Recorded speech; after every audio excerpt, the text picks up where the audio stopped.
Une question de Pascal Martin.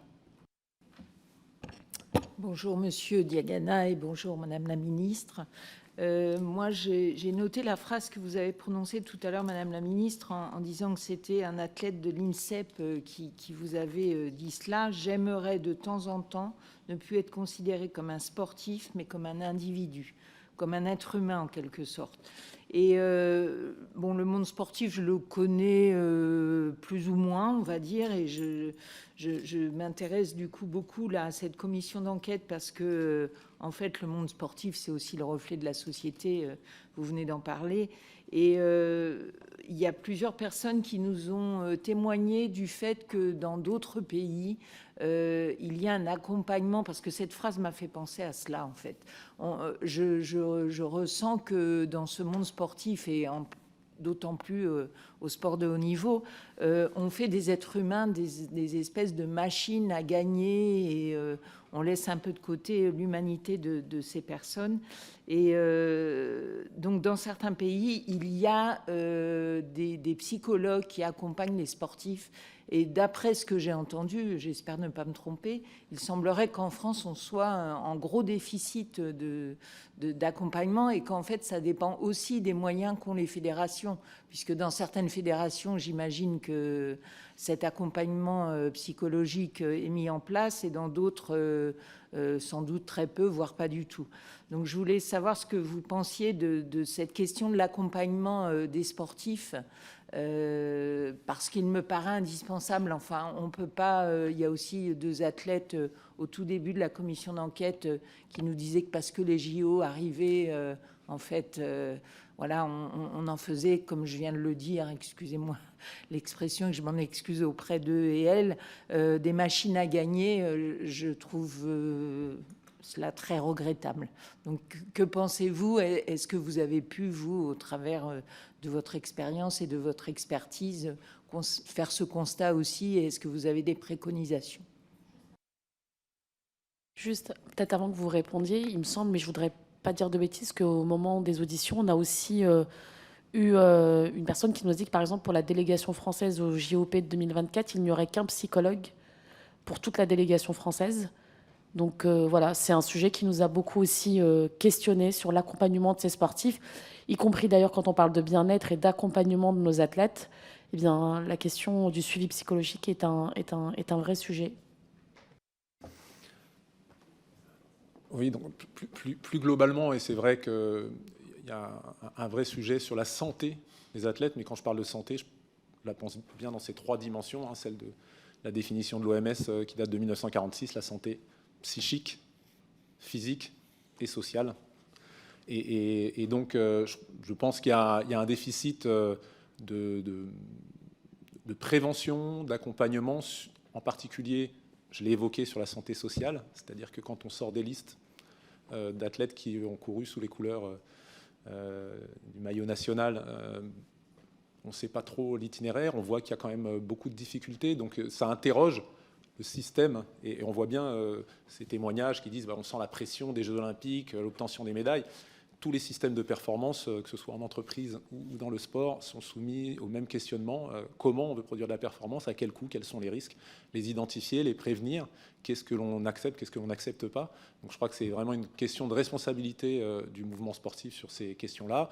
Le sujet de la santé mentale arrive maintenant sur la place publique avec... il ne vient pas de France en premier, ce sont plutôt des sportifs étrangers qui l'ont évoqué, et c'est très bien, parce que ça permet aux sportifs de pouvoir aborder ces sujets-là plus sereinement pour qu'on y apporte des réponses. Donc il y a un retard, en France. Je connais effectivement des systèmes où les athlètes sont accompagnés aux Pays-Bas en athlétisme par des coachs de vie, voilà, qui vont les accompagner aussi. Il y a du travail dans ce domaine-là et on est plutôt en retard, en effet. Après, sur la question de la santé physique, c'est peut-être là où il y a un petit peu plus de suivi. Mais une fois de plus, voilà, on n'est pas dans une... je dirais, il ne faut pas regarder non plus le sport comme quelque chose qui forcément conduit à la dégradation de la santé. Dans la plupart des cas, c'est un facteur de santé formidable dans tous les clubs sur le plan social. Et c'est vrai que là, on a une focalisation sur les problèmes, les dysfonctionnements. Mais pour la plupart des personnes qui vivent le sport au quotidien dans un club, il faut rappeler que c'est un facteur de santé physique, mentale et sociale. Et qu'aujourd'hui, ces bénéfices pour la société, c'est le mouvement sportif, en grande partie, qui les rend possibles. Et donc, il ne s'agit pas de construire pour traiter les dysfonctionnements, de construire contre le mouvement sportif, mais avec le mouvement sportif. Une fois de plus, le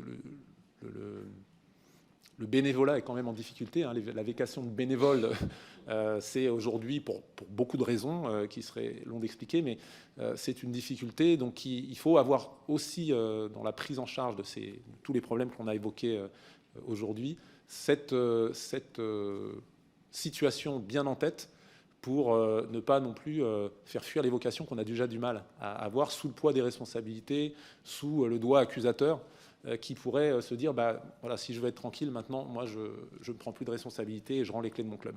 Je fais un raccourci, mais voilà, il faut avoir ceci à l'esprit. À mon avis, c'est important que ça se fasse dans une logique d'accompagnement, de co-construction avec le mouvement sportif, et c'est pour ça que je partage tout à fait ce qui a été dit en introduction par Madame Buffet, à savoir qu'il faudra qu'il y ait une consultation pour travailler avec le mouvement sportif, qui est un état des lieux clair, qui est une prise de conscience des enjeux et des attentes, et construire avec le mouvement sportif les solutions les plus adaptées pour qu'elles soient mises en œuvre, partagées, et qu'il y ait une vraie adhésion sur la feuille de route.